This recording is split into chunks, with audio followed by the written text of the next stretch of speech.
Motormouth. Everybody's here. This is a round table here that's absolutely terrific. Mr. Christian and Brother Ray, how are you guys? You guys bring so much to the Long Island automotive community. It's unbelievable. Motormouth. Hey, Motormouth guys, how are you? They had me laughing all day. Would you argue with a man who's thinking of booze and wearing a Motormouth Radio T-shirt? Finally, we'll touch this little como se llama thing. I am listening. I call you guys at various milestones, like when I hit 100,000, when I hit 2. Motormouth. You guys got insurance? I can't believe through the miracle of modern radio I can actually hear you. I was listening to the radio and I wanted some advice. Our trained staff of 2 will help. Hey, the Motormouth are on. Maybe I'll call them an FM. See, have a sighting, a Motormouth Radio T-shirt sighting in the pit earlier. Quite frankly, there are better things to do with your time. But now you know how I feel when you're making fun of me. Ray was doing some Italian accents, and Chris, you killed me when you mentioned some place in Brooklyn, free housebreaking wheelie pad. Went over to your link and I ordered my Motormouth Radio T-shirt. And you don't have to be Jewish to join either. Motormouth. I did not listen to your advice. What? Yeah, I know. I've been listening to you guys for probably about a year now. So is this the infamous shop bench? This is the shop bench. Right, and a handsome shop bench it is. There are answers, sometimes correct ones, and we may have them. Motormouth Radio, 90.3 FM, WHPC. Motormouth. This is Motormouth Radio, your one-hour automotive talk show. And now, here are your Motormouths, Chris Switzer and Ray Guarino. Alrighty, a mountain of automotive knowledge and unnecessary cliches.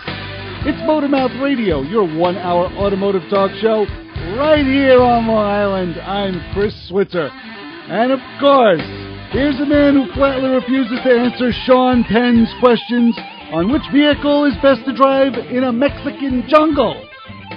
He'll tell you all about it right from behind the shop bench. It's Ray Guarino. How are you, my brother? Yeah, Sean Penn. With the stuff I'm dealing with, he's a lightweight. Kidding me?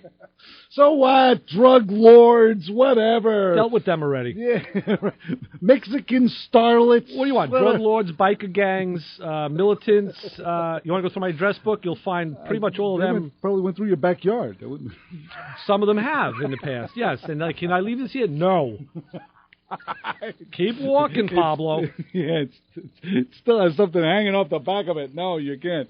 You want to go right to the phones? Since the thing is flashing like a son of a gun. Sure. Let's try it. Let's go. Let's do something bold and unheard of and go right to the phones right here at Motormouth Radio and say, hi, you're on with the Motormouths. Motormouth.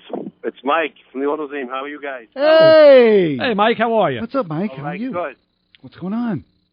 I'm just driving, and I'm like, I better get in touch with Ray. I'm not going to be around this weekend. I got the keys to the new radio station. Oops. All right. Well, a key, a can opener. I have an oxyacetylene torch at home. We always have ways in, Mike. Well, if you want the keys, you got to pick them up over here at the shop. Okay. Or unless you got a new place now. Did you broadcast from... No. Your house, Ray? Last, we were all set up to do that, but since the travel ban was in place, Chris actually couldn't travel on the road, so last Sunday we did not broadcast. We put up a canned show. Right. Oh, yeah. Bummer. Yeah. Well, it happens. I know. But yeah, hey, it does happen. You have to abide by the law. Mm-hmm. No, that is true. So we'll dope out who's going to come and pick up the keys, either Ray or myself. Right. I'm going to leave them here at the shop in an envelope because I'm not going to be in tomorrow, and I'm going to be out and about, and I'm heading out on Saturday for just a day or two. And sounds good. This way you have the keys. Okay, already. Well, hey, how do you turn on the heat? I thought, we're going to be making a fire in that place. No, the heat is, when you walk in the front door, right when you go through that little door before you go into the main door, there's a switch on the wall that puts the heat on and off. Right. Okay. And if you want the heat on in the shop itself, on the far wall where the printer and the computer is, if you look at the heater, just follow the plug. It just plugs right into the wall. Gotcha. Okay. All righty. I love that thermostat. That works.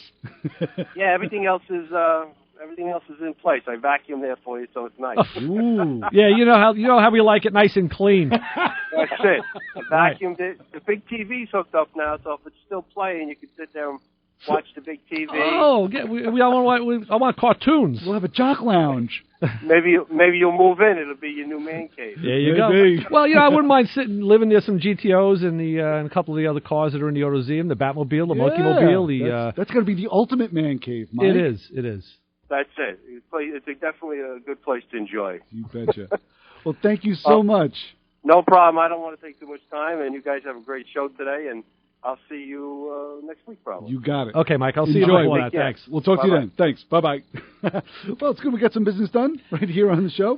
These days, Chris, I'll take it any way I can get it. Exactly. That's for sure. 516-572-7440. Mike Manning from the AutoZeum, where we will be partaking in some broadcast action. And that is autozeum.org for people who may want to check it out. Mm-hmm. Very true. You can see all the star cars and the great history that Mike has built with some help from friends and with Andy Perillo and others. And there's a lot of stuff. I mean, even my daughter has taken. Mike agreed to let her bring her preschool class of kids down there for like a tour. Oh, cool! A school tour coming up in a few weeks, as a matter of fact. Hear that, Mike? Don't forget, we need.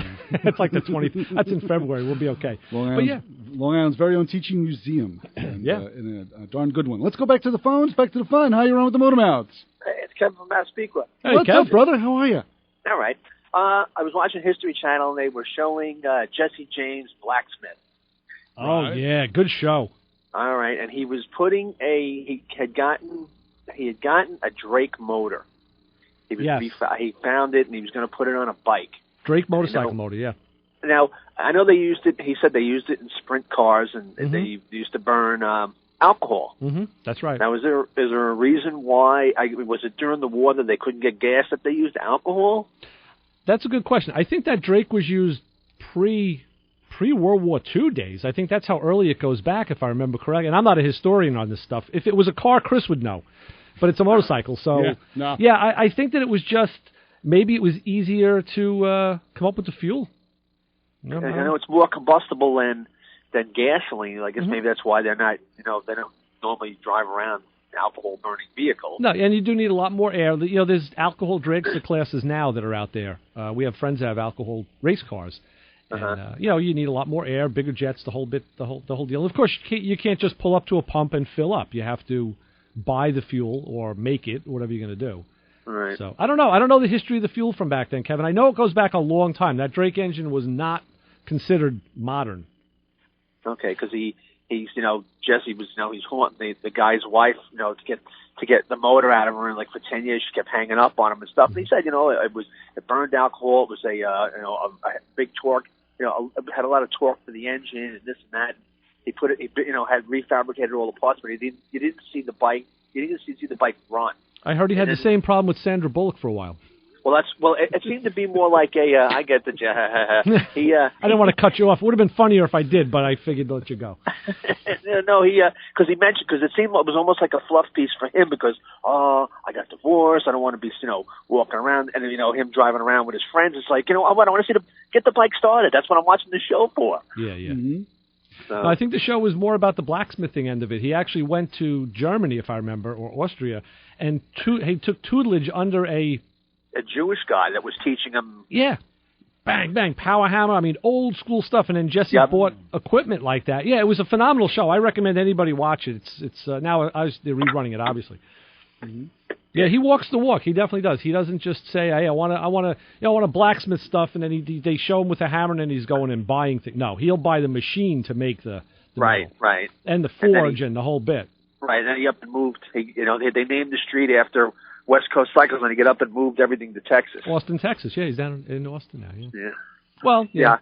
I just didn't know if I knew more about the Drake motor. Because, like I said, I wanted to see the whole run and the whole alcohol thing and all that stuff. I wasn't sure. There's another show on Velocity, and it's a father and a son, and they resurrect old bikes. Harleys, Hendersons, Ariels, all sorts of stuff, and their thing is get them running, and they'll kick it. And they don't sound good. I mean, they really sound kind of a lot of them are single cylinders or small two cylinders. But yeah, that's their thing. They preserve those bikes. I don't remember the name of the show, but that's another one you may be interested in. Okay. We just kill things here. We'll smother them until they die. Now, tell me that Santa Claus and the Tooth Fairy aren't real, and I'll be here. No, we're going to leave that alone. There you go. Kev, my old man used to tell me, he said, you always have to believe in Santa Claus, then you don't get anything. That's right. So I was like up until like 22 years old going, what's Santa going to get me? Santa get me a new Buick? Excuse me? Santa going to get me a new Buick? You know, yeah. stuff like that. All right, guys. Have a good show. I'm enjoying the show. Thanks, Kev. Thanks, Kev. You got it. We'll talk soon. Bye-bye. Bye. 516-572-7440. Always a bit of wisdom and a little bit of knowledge from Kevin from Massapequa. I'm amazed. I saw that show, I think, a year ago. I'm amazed I remembered what I remembered about it. Yeah, I'm shocked. Well, I like Jesse James. I like, when he does stuff, I pay attention because it's real. It's real. It's not just fake for the cameras. There's sometimes a little reality drama, but usually not much. I was going to say, after the Sandra Bullock escapade, he kind of dropped off the map. Well, by his own accord. I mean, he went to Austin and bought the Austin Hot Rod Shop. And he actually moved there to be nearer to her and the son that they had adopted. And then she pretty much just blew him off altogether. So I don't know what their personal thing is. I don't care. That's right. not, I don't care. It's not important. But he bought the Austin Speed Shop, and that's what this show was. And then he kind of he got the Speed Shop going in his typical Jesse James fashion of take no prisoners, work, don't screw around, crank out product. Right. And then he did this thing, this side endeavor. The shop that Kevin was talking about is in his garage at his house. It's not at the shop. That's his own man cave sanctuary away from the shop. And it's a blacksmithing shop. Legit. I mean, he bought equipment from like the 1800s or whatever it was. Yeah, old stuff. Wow. He's always had a selection of power hammers. I was actually watching his eBay auctions when he was selling off the stuff from West Coast Choppers. He sold off his power hammers and tools, welders and whatnot, toolboxes. But now he bought a whole nother. He went medieval. He basically went back to the beginning of time and bought the early stuff, which still works. That explains the helmet with the horns coming out of it. It would. 516-572-7440 is the phone number to get a hold of us right here at Motormouth Radio. I'm Chris Switzer, of course. Ray Guarino behind the shop bench. And the Motormouth Radio Honor Group of the Hour. If you avoided a missing manhole cover on the road on the way to work today, you're part of the Motormouth Radio Honor Group of the Hour. And also you saved yourself a trip to the front end shop, that's for sure. And where the heck do they take those things anyway? Well, we'll hopefully find out later on. Right here on Motormouth Radio. Keep it where you got it. We'll be back with answers to your car questions. Give us a call at 516-572-7440. Oh, I should have said Motormouth thing.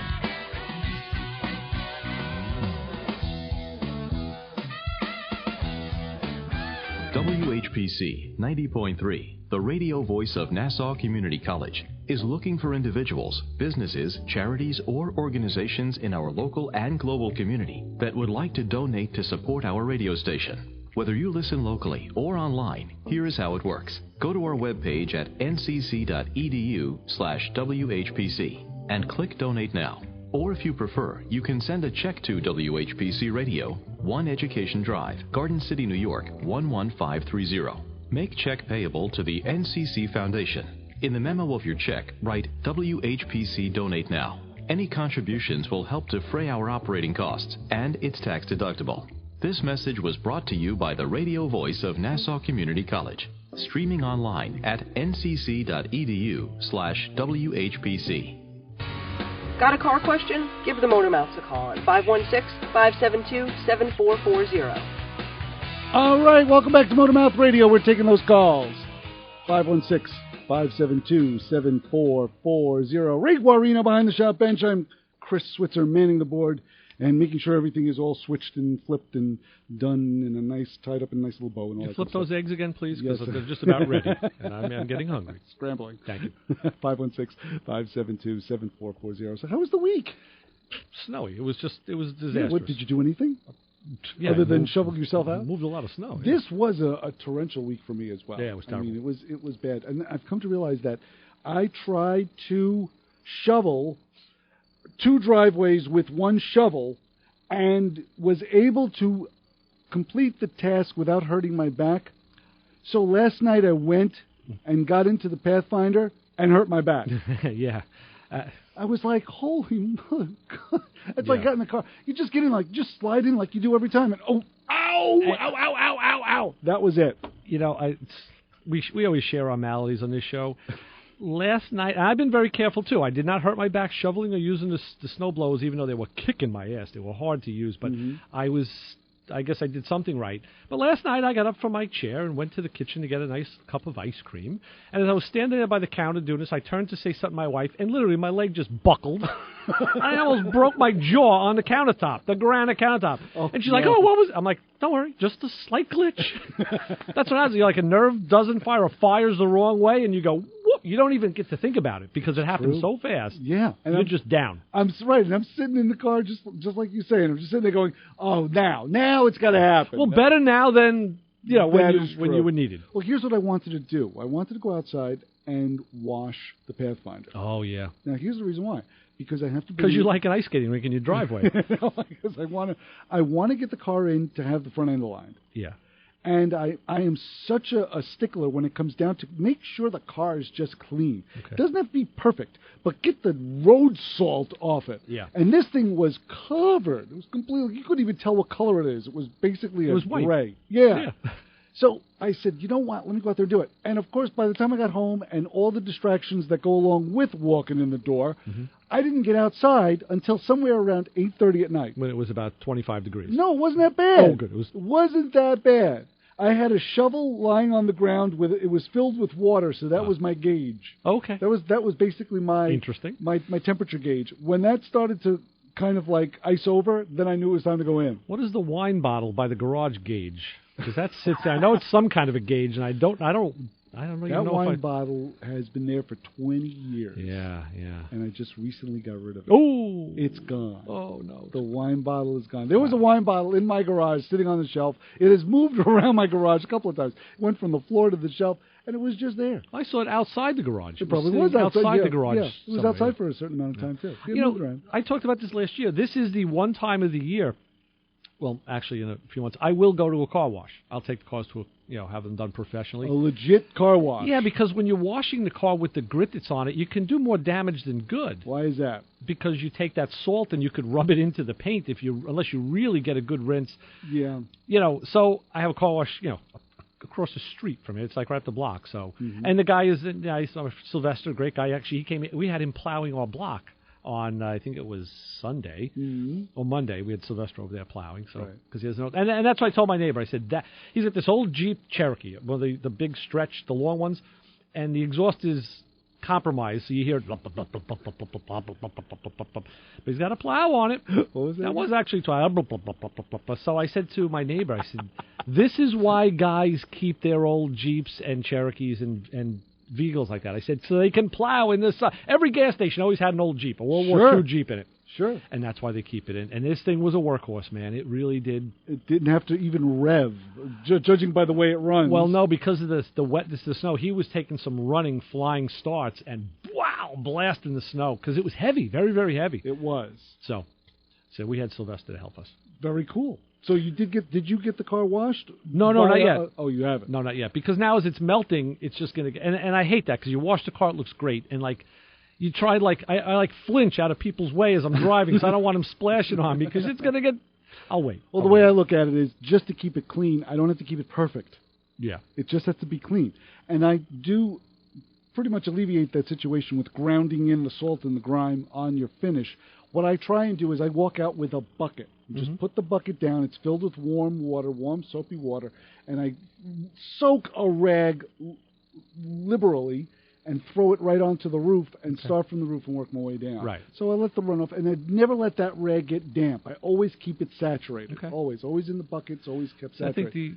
I think the only fault with that is once you put it back in the bucket to re-wet it, there is some transmission of particulate. But with the bucket with the rag so saturated, there's less of it than if it wasn't. So I actually like to use a hose. This thing called the hose. I've heard of those. They coil up. Yeah, that's my water supply. Yeah, I heard now you know why I ran hot and cold water out to the hose bib in the back of my house. Yes, I do now. It's starting to become a little clearer. In the winter, you crank it up and you can get hot water out of that sucker. Have you ever done that? Have you ever run a hot water wash? Oh, hell yeah. All the time. In weather like this? Yes. Really? Yeah. Well, actually, right now I did fall behind because I didn't blow the hose out. I should have blown it out with air, compressed air, and I didn't. So there's water frozen in the hose. So right now I could not use it. But usually when I'm, You know what it is? We had such a delayed season. I kept thinking, it's not going to freeze yet. It's not going to freeze yet. And then it froze and snowed. So, yeah, I couldn't do it today. But the way I usually handle the hose situation is not as efficiently as you do with blowing it out with compressed air. No, I am not that efficient.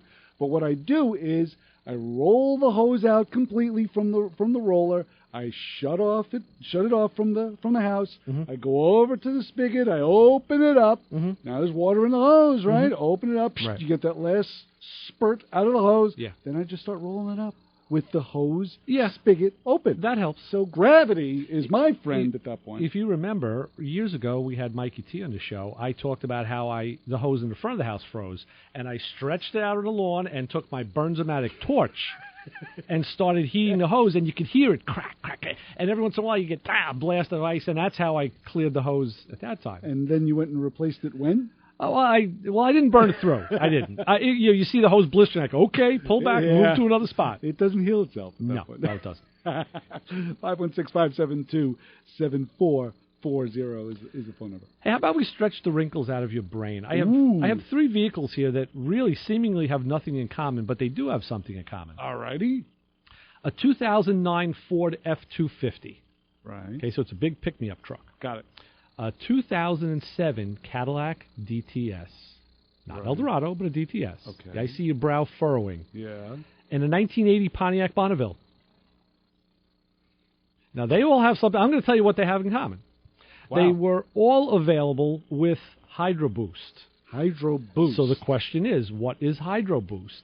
And this is something I was actually contemplating putting on my Pontiac. And I still haven't ruled it out, but I haven't committed to it. And I'll give you three choices. Okay. A is a water and methanol mixture is injected into the intake manifold, so the engine does not require premium gasoline.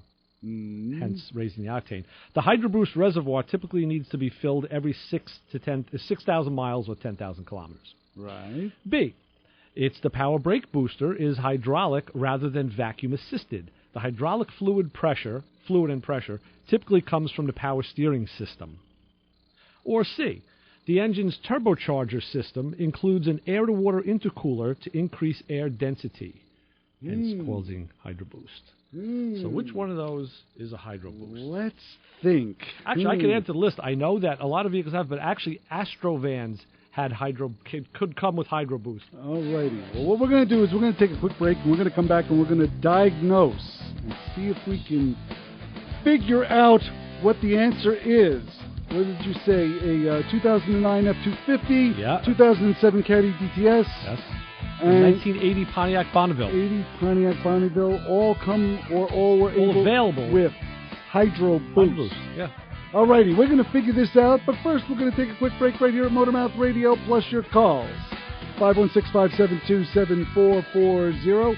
You can hear this show on Performance Motorsports Network. You can also hear it on iHeartRadio. We're proud. They're proud. Well, we're more proud. We'll be back. Have a question about your car or someone else's car? Then give the Motormouths a call, 516-572-7440. WHPC Garden City, New York, the voice of Nassau Community College. Join WHPC's Daily News Wrap-Up, weekdays at 4:30 p.m., bringing you a complete report of the day's news home and abroad, as well as sports, weather, and many other informative features.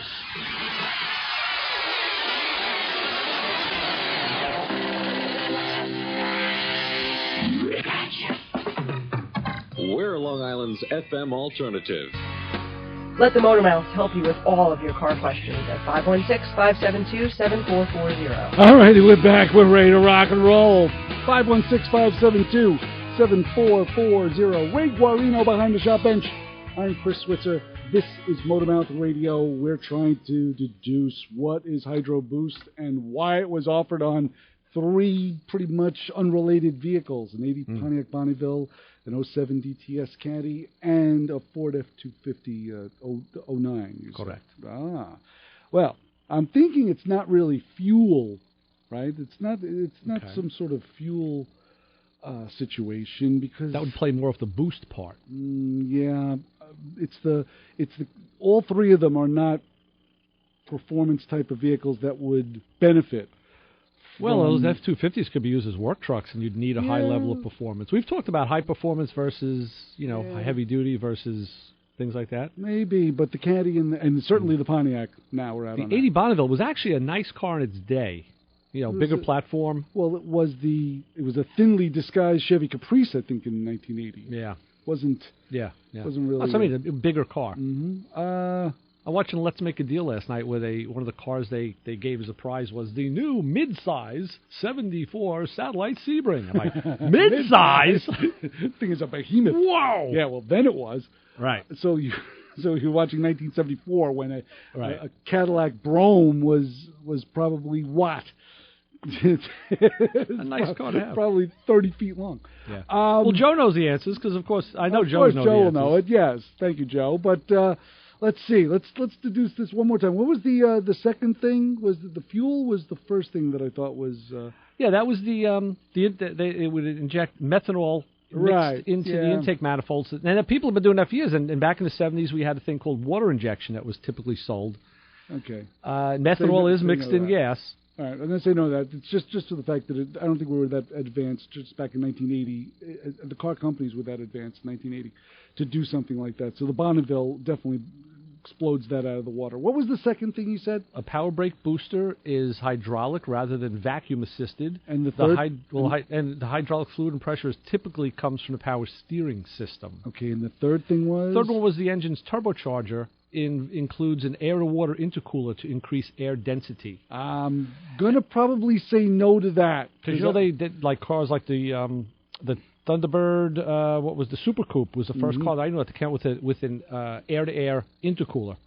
Oh, okay. It was a big. I had to tune up a guy's Super Coupe back in the day, and to take this thing. It was a big, heavy cast aluminum intercooler. I've seen them. And all turbos now intercoolers they use air-to-water.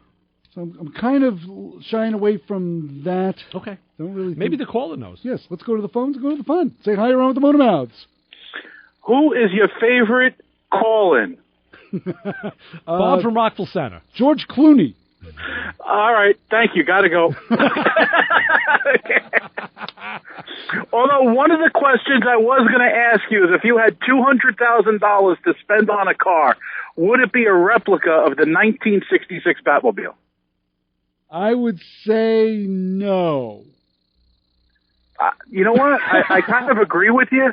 The reason why I brought that up, too, is George Clooney was one of the Batmen. This is my radio grandfather. Yeah. Ray is doing the hand gestures going, who is this? Like it matters. As long as it's not Howard Stern. Right. That's all you guys have to worry about. But I do like your radio etiquette. You didn't say who you were or where you were from. No, of course not. Why would you do No, that? because you know this. You know this. I know who it is. But nobody else Poor does. radio etiquette. Poor radio etiquette from a radio guy that taught me. Boy, we need really? I need freaking radio etiquette. Screw you.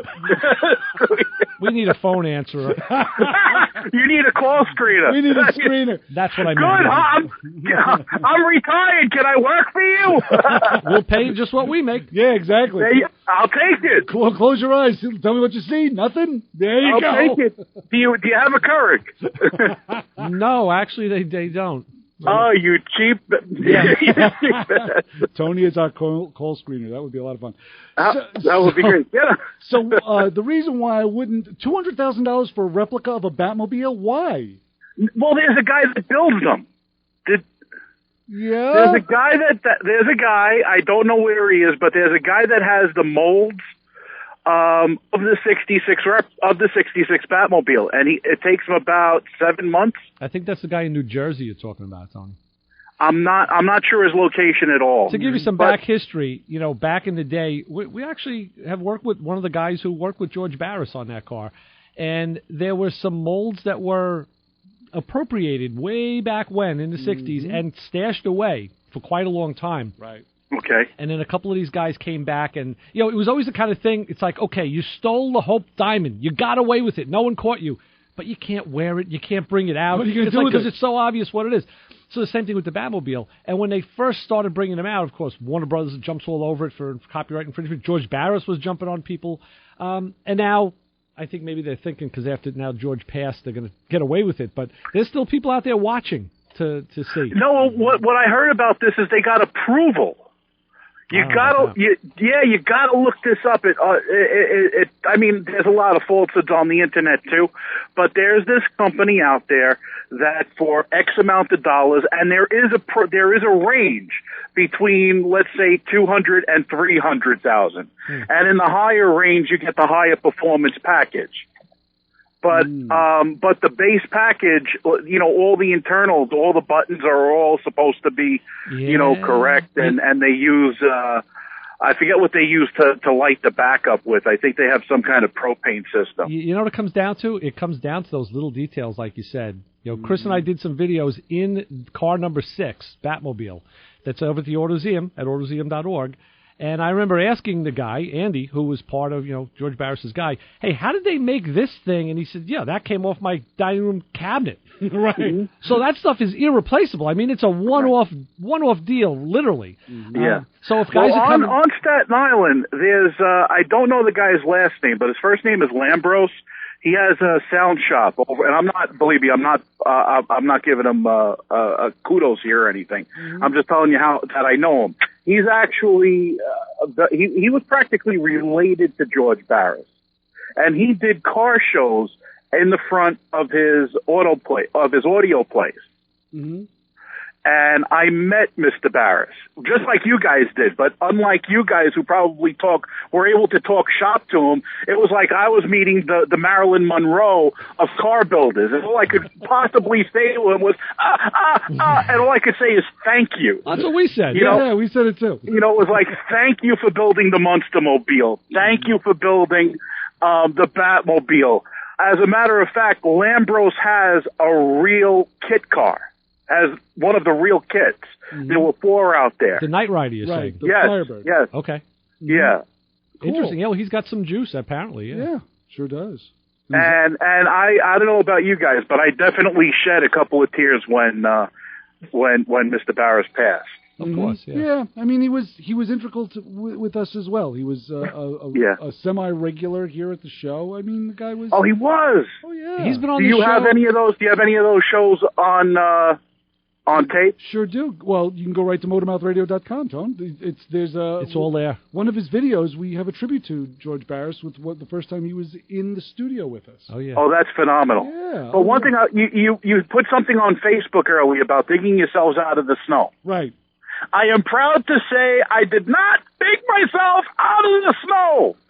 I went with my old friend, God rest his soul, Mr. Mike Saadich. Yeah. Gotta put it there, gotta take it away. Oh. Yeah, there you go. And I left my cars. I know, Chris wants me to say it again. Gotta put it there. Right. Gotta take it away. Gotta put in the snow there, it'll take the snow away. I didn't say anything about the snow. I said, gotta put it there. Yeah. Gotta take it away. I'm just clarifying because of your lack of radio etiquette. So you're the guy who cleaned out all the milk and bread in the supermarket. I ate it and drank it all. And right. with all of that said, I should be able to drive my cars by Friday. Nice. Friday in June. No, I'm down. I was at around 24 inches. I am talking about the snow. Yeah, we know that, man. And I'm down to about 6. Oh, good. That's good. Yeah, but you're down to the heavy 6. Right. Yeah, it's that pasty, disgusting, real slushy, kind of sticky kind of crap. Yes. Gray and ugly, yes. I think Tony just described our show. But anyway, guys, I love you to death, and we'll talk again soon. Thank you, Boopa Doop. We will speak problem, soon. guys. So long, Tony. Talk to you later. Bye-bye. Bye-bye. 516-572. See, he threw me. I thought he was Tom from Massapequa. From me. It kind of sounds like. Do you think he's a little like Tom? Little bit, that's what I thought he was. Yeah, I think. Well, let's put it this way: Bob from Rockville Center is now cracking one open. That's why I said that. I'm sure because I thought. Yeah, Bob is very lax whenever he cracks. I mean, they're more like guides than rules when it comes down to why he cracks one open. That's Ray Guarino. I'm Chris Switzer.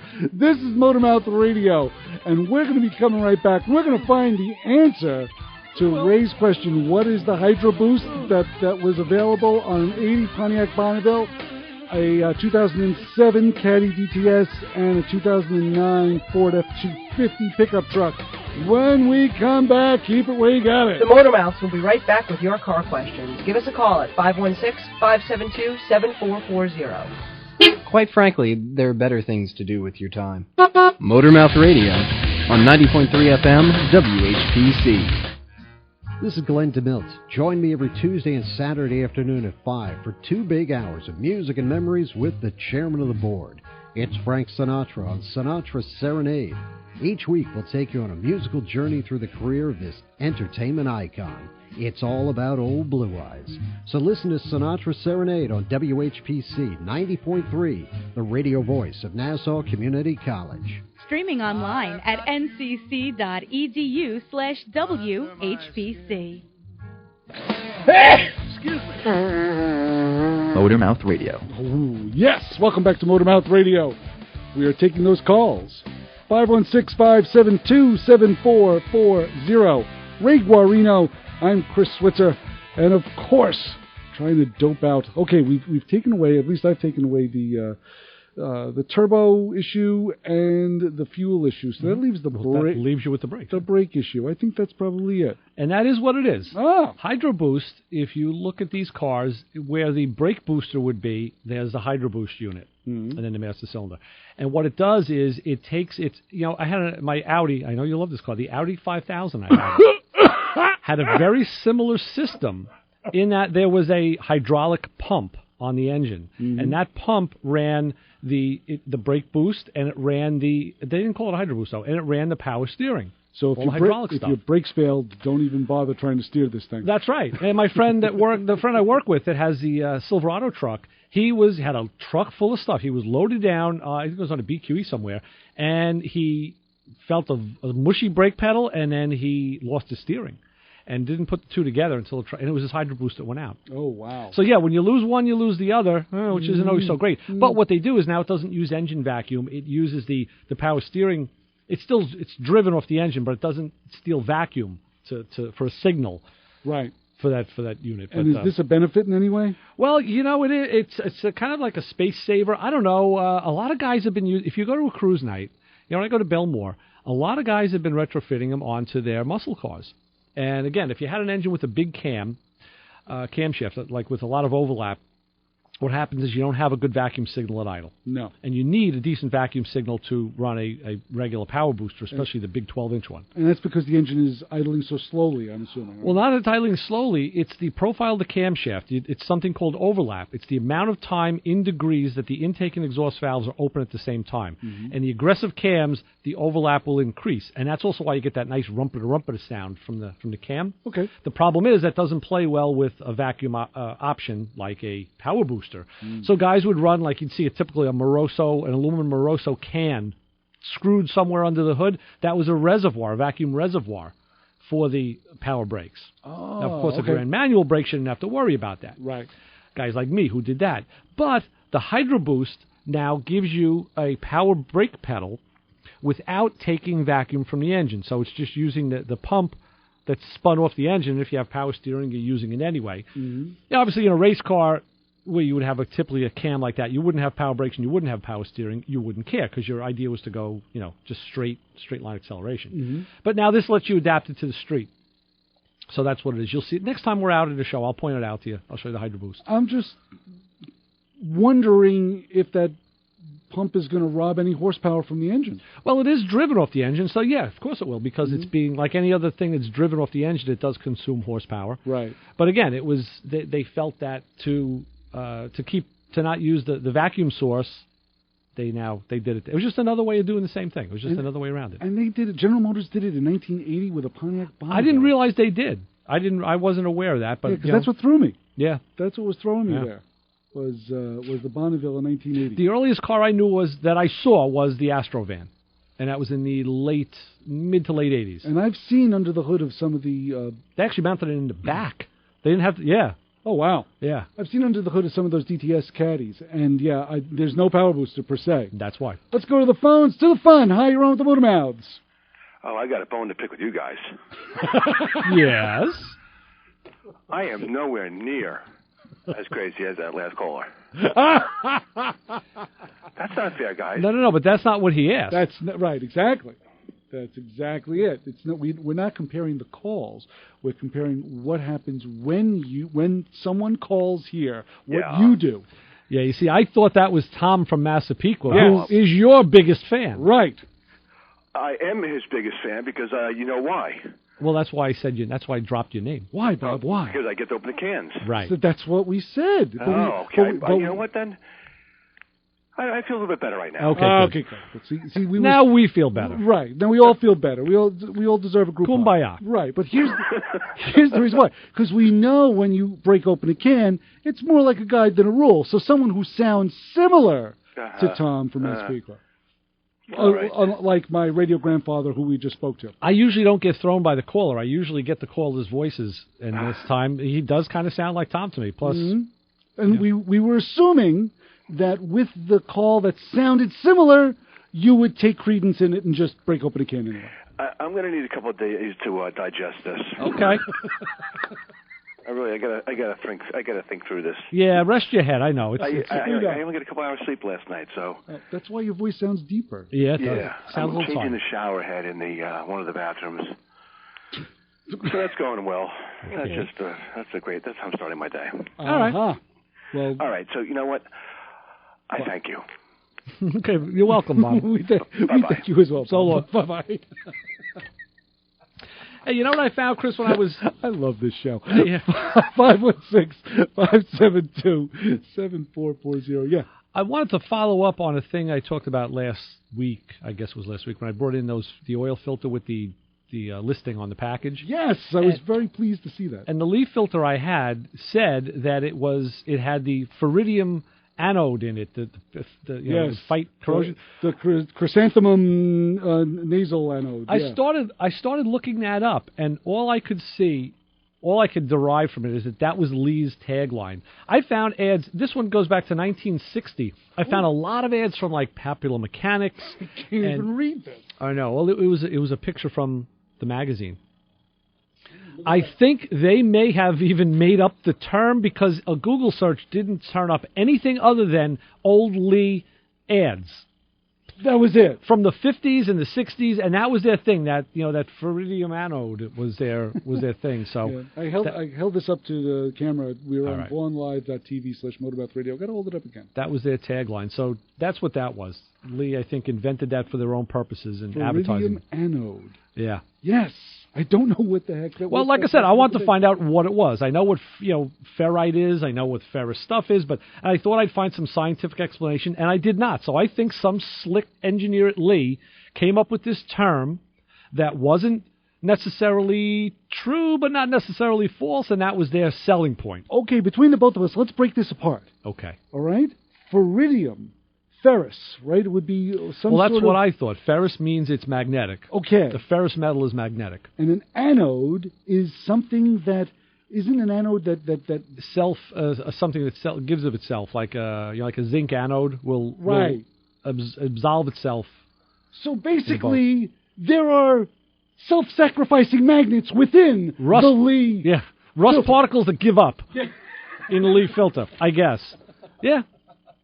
Yeah. So that was their thing. So that was their thing. The Feridium. But I love looking through the old ads because when you look at you start looking around and you see some of those old car ads and they are just so much fun to look at. Oh, it's true. Yeah, it's cool stuff. It's true. There was one of those. I was listening to one of those old air checks. One of those air checks from the early '60s, and the disc jockey was talking about changing the muffler because if you don't change the muffler and it develops a hole, it can send out that poisonous gas. Yeah. The same poisonous gas that's going out of the tailpipe. Well, yeah. Isn't that the same thing? But when you're sitting in the garage, drinking a beer and hanging out, you could actually out of the tailpipe. Yeah. Speaking of gases and things, I found another article on one of the automotive sites about cabin air filters. And if you have winter breathing problems, you may want to look into changing your cabin air filter and why. Because they talk about particulate emissions from vehicles are higher in the winter, of course, because they're talking about when vehicles don't get into closed loop as fast. Right. So you have a higher emission. Right. And these cabin air filters can remove particles as small as 1 micron, so they're very well. No, we can get that later. They work the majority of their magic when temperatures drop and cause winter breathing problems. Mm-hmm. And most of us, I get a bit more stuffed up in the winter, so I'm one of those people. Right. They explain that during cold starts, the engine runs rich, and the catalytic converter has not yet started operating. Again, that's open loop mode. That's not closed loop. Mm-hmm. The emissions are substantial to the point that what's coming out of the tailpipe can be damaging to the driver's respiratory system. And sometimes you drive behind a car, and a guy will punch it, and you'll. I brought that up to Joe D. We were cruising. It was a couple years ago. We were on the highway. We went up to Mamaroneck, and it was in the summer, and windows were open. And a guy in a BMW strafed us, and I said, "Hey, Joe, why does that car smell like that? It's a new car." Mm-hmm. And he said, "No, you got to remember, the guy had full throttle, so he basically bypassed all, engine control. It just went full gonzo power." Right. I'm like, wow, I hadn't really realized that cars, even new cars, would still have that odoriferous emanation. And I learned something that day. Well, was it one of those BMWs that looked like maybe he bolted something on that shouldn't have been? Or not necessarily. It wasn't really a standout. Didn't have a stream of black soot coming up off the bumper like some of those classic... No, some do. Mm-hmm. Yeah, no, some do, but this didn't. Some of those classic hammered cars, most of them being BMWs? They go on to say here the most damaging component of tailpipe emissions for humans is soot, which we all know is that black stuff that you're talking about. Right. And now the soot particles range usually from 2 to 10 microns, which is kind of small, but in the particulate matter, that's pretty big. Small particles are invisible and appear as smoke. Okay. That's actually particulate that you're seeing. If you see smoke, you are seeing particles. While larger particles can be seen sticking to the ends of tailpipes. Okay. See, you were right on track with this one. Exhaust particulates can cause serious health concerns because they pass through the nose and throat and then lodge deep in the tissues of the lungs. Now, we all know that. That's how you breathe, right? Right. Particulates smaller than 2.5 microns in diameter can pass through the lung membrane and enter the cardiovascular system. So this is like the medical hour here, but this is what happens. They even have a picture of some dark lungs. Yeah, I was going to say, I don't know what that was. It looked like a bad toupee. And, of course, that can aggravate things such as asthma and bronchitis. We have a different kind of bronchitis in this show. And they can make people cough, wheeze, and shortness of breath, which also happens with bronchitis on this show. Yeah. On this show. Yeah. The one thing that can stop exhaust particulates from reaching the vehicle occupants is a cabin filter. That doesn't work on bronchitis. No, you hang up on the bronchitis. That's how you do it, right. Some of them can even stop particulates that are as small as 1 micron. And some filters are electrostatically charged, which is like how an HVAC system works with a HEPA filter. So some of them are pretty. Before we go to the call, do you think is a good time to change a cabin air filter? That's a good question. They say if you do not feel comfortable focusing on health, to sell filters, again, this was for a service standpoint, one benefit that you can't ignore, and that's defroster performance. If a cabin air filter is clogged, it'll create a restriction that will decrease the amount of hot air the blower can deliver to the windshield. So they say watch your customers' cars, and if they come in with defroster issues, look at a cabin air filter to sell them. Makes a lot of sense. To the phones and to the fun. Hi, you're on with the Motor Mouths. Hey, fellas, how are you? Who's this? It's Cliff. Hey, what's up, Cliff? You're on. Did you build this phone yourself? What is this? Good subject you're talking about. It's definitely fix us all. Yeah. Mm-hmm. Very much so. I was just going to say, I know my wife's leased car. It's a GM vehicle that they have like this free maintenance program where like on hers, like the cost of the lease, they take care of the oil changes. Of course, they want to get you in here to sell you everything else. But the one thing they actually do cover is they cover the cabin filter like every 20,000 miles. Nice. Wow. That's a good time. Mm-hmm. Yeah, some of these cabin filters are kind of hard to get to, and some are easy, I'm replying to Joe right now. Very true. I looked up my own in my Mazda, and to change it, half the dash has to come out. That's wild. Why would that be engineered like that? You know, they tell you, start by removing the trim on the dash, removing the glove box, which is huge on my car. The panel below it comes down. The kick panel comes off. There's a fuse box under there. You take the whole fuse box out, and it's made with these quick-release tabs to do that. Then you get underneath it. There was something. Then the bracket that the thing was on comes out.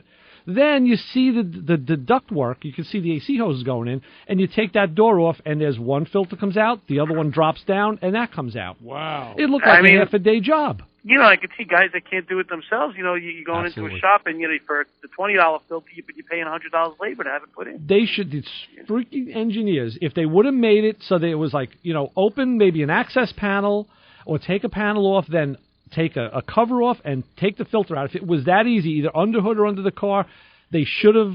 Now maybe the architecture wasn't available on most cars. I don't know, but I'm not liking this. On my 1990 320, it has two filters, left and right side, and fairly easy to get to, But I've had other cars that, like you say same thing, like totally got to take like the whole back of the glove box off. It's kind of crazy, right? Very true. But good subject. I mean, even like you're talking about like the stuff out of the tailpipe. How about just like when you're in a car and you're behind like a truck that the clutch is burning up or the brakes are burning up, right, and you really you smell it like deep. Oh yeah. You always wonder like what's actually going in you if you're smelling it. Oh yeah. Well, what you're getting in you, and all these guys for years that working on brakes, with the asbestos and never wearing a mask or any kind of respirator or anything like that. You think about the years and years of guys that that's worked in a shop for 20, 30 years doing brake jobs. Cliff, back in the day, I was trained. You pull the brake drum off, and then you hit it with the air hose. Oh yeah. Yeah. That's how I started working on brakes. And clutch is the same thing. You clean out the old goopy clutch material, and of course it's all asbestos. And you eat it for lunch. But yeah, very true. Yeah, shame. It's a shame. But hey, glad to hear you guys. And I was just letting you know I was at Mecum last week, and I was looking for you. Actually, you could see us on TV. Me and the crew, we got panned. The audience panned us right after there was a blue Survivor Hemi-Cuda that was sold, and it was pretty funny. So a friend of mine was watching a repeat the other day. They took a screenshot of it. We were sitting there like one of my friends was picking his nose. That's good. But it was nice. But we had a great time. I got to tell you, this year some of the nicest. The restorations just keep getting better and better. Oh yeah. I mean, almost too good. Very true. And but the big deal this year also was actually all the resto mods. There must have been a dozen 69 Camaro resto rods. I saw a couple of them. Yeah, some really nice. All went stuff. in excess of $100,000. Yeah. I mean, really high tech stuff. A couple of GTO resto mods. I mean, stuff was really the resto mods this year. Really, I mean, I know they've been taken off for a while, but I was just surprised to see some of the money that they were going for. And I guess like my buddy said to me, but you know what this guy has into a lot of engineering. Some of these resto mods really, are over the top. If you buy like a Ring Brothers car or something, some of the top shelf resto mods, yeah. Yes, absolutely. But it was a good show. I'll tell you what, our good friend Steve Magnante is out there in Scottsdale. He's a commentator. And when he comes back, we're going to get him back on the show. He's great, too. Because what I did is his article that's on hotrod.com, which is the legend of the Hillbilly Hell Shack, about his... He talked about that when he was last on Motormouth Radio about a month or so ago. He talked about that. I got the magazine. They put it in print. And Steve and I had an email thing. I said, that's something. That's great. And it was nice he shared it. I wrote to him and said, hey, they put it in print. He goes, yeah, I didn't expect him to do it.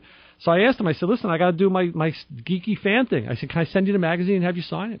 He said, yes, send it to me, but I'm going to be in Scottsdale, so I won't get to it until I get back.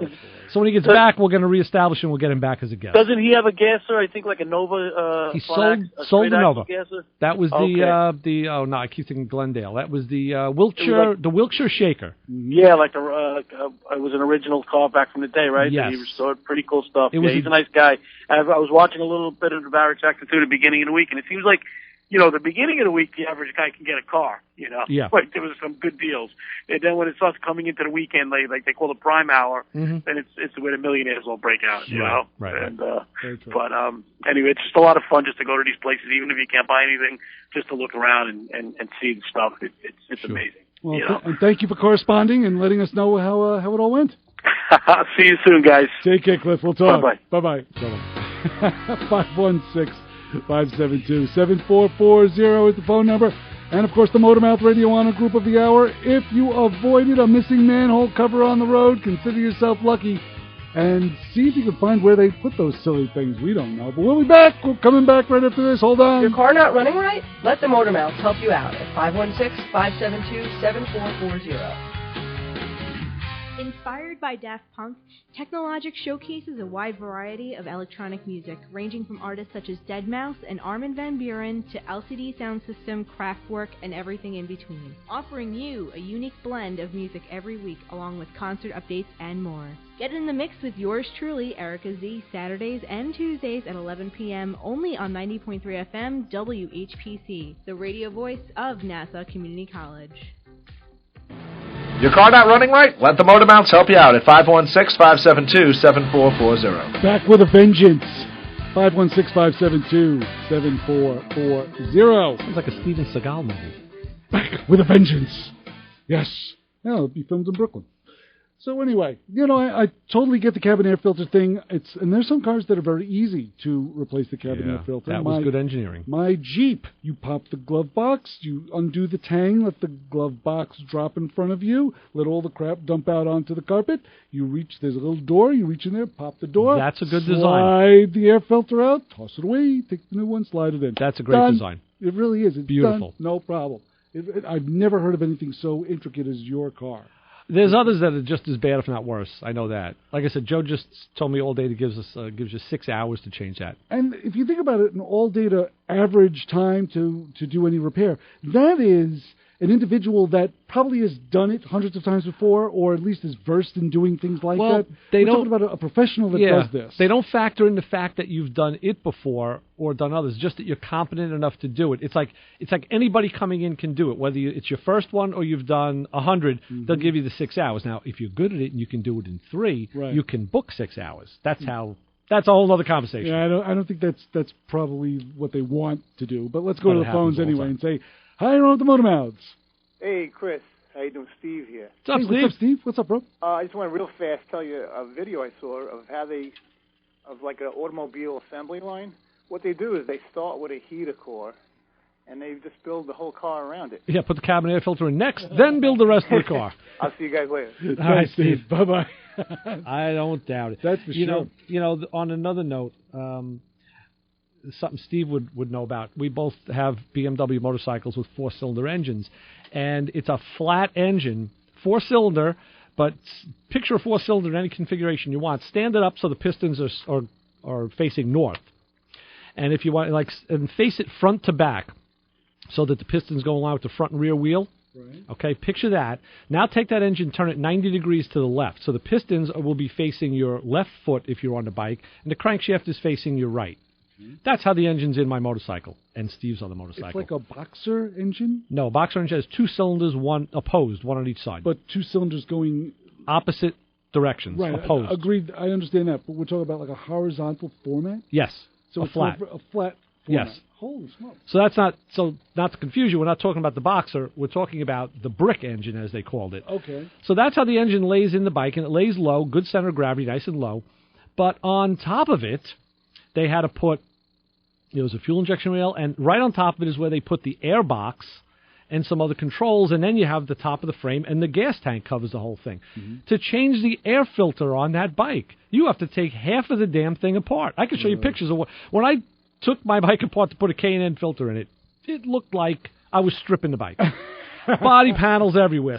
Tank held up with wood, a block, because it's fuel injected. I didn't want to open the fuel system. Right. Whoa. So some things are very difficult to work on. And the funny thing is, Steve also mentioned a heater core. Yeah. If you took the heater core out of my 87 Bronco, it would take all of about maybe 40 minutes. Yeah. A heater core. There was a door. Once you undid the heat, the hoses off the core itself, that was probably the hardest part when I did the job. Once you took those, disconnected those, then there was a trap door in the inside of the car, the inside of the truck. You just turned it, and Beautiful. It dropped right out. It was like my father-in-law's 78 Malibu. I did it from under the hood, came in the house, and they thought, what are you taking a break? No, I'm done. Yeah, can't be done. I did it in 25 minutes. Yeah, that's amazing. Car no AC, though. But that's the truth. There were some heater cores that took me all day. Yeah, oh, sure. But on the Bronco, I had the whole day slated to do the job, and it took literally 40 minutes. That's good. To get the job You done. get a sandwich. Yes. So what do we have coming up next couple of shows, Ray? Actually, Sunday we do have a guest who we had booked before, and he had to back out. We have our good friend, our new friend, Louis Lee from allendsmag.com. Check out his thing. He's the officiator of the Blab feed that I will be on again tonight with Lou Santiago. Louis is the guy. Louis and his son kind of put the whole thing together and engineer it. So Louis will be on talking about All Ends Mag and all that good stuff. Sounds good. For Ray Guarino, I'm Chris Switzer. This is Motormouth Radio, and the advice we give, and we enjoy giving it, don't follow us home. See ya. Bye.